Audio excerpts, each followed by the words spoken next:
Hello, my name is Bryce Miller. I'm here to explain to you why texting and driving is a bad combination.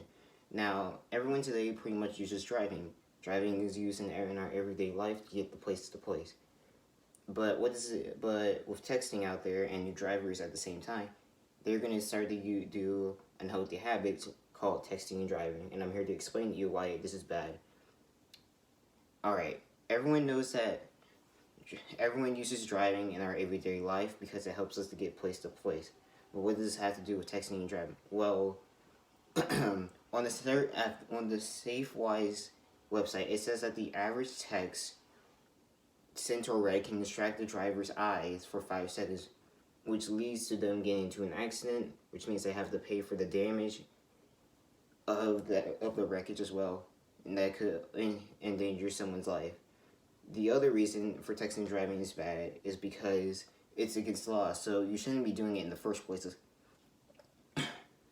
It also says on the SafeWise website that in 2018, around 400,000 people were injured because of distracted driving, which is a lot, and it's happened because of the people who should be paying attention to the driving instead pay attention to their phone. But that's not really the only reason why it's bad. But there are other reasons. So back in 2001, two researchers decided to link people's poor attentions to driving impediment.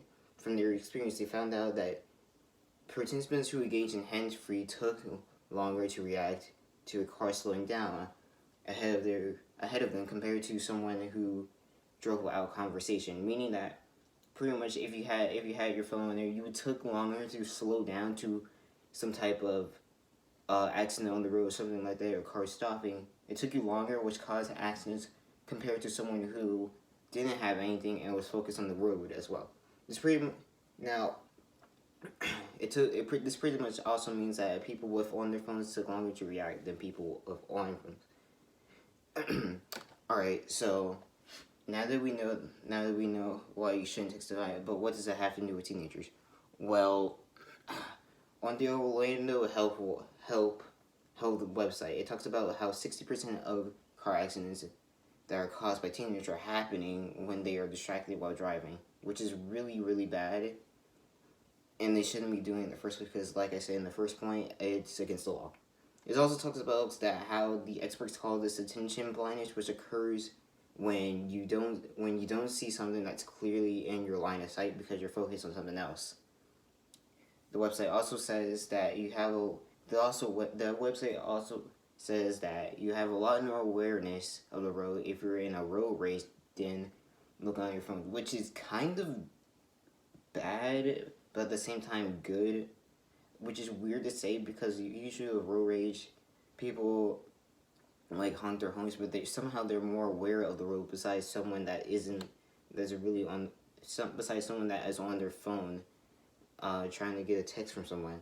Pretty much in conclusion, texting and driving is bad because you lose your attention span, and if you have for 5 seconds you can cause an accident very quickly. It's a bad idea to do anyway because it's against the law, and I don't really see why you shouldn't do it in the first place.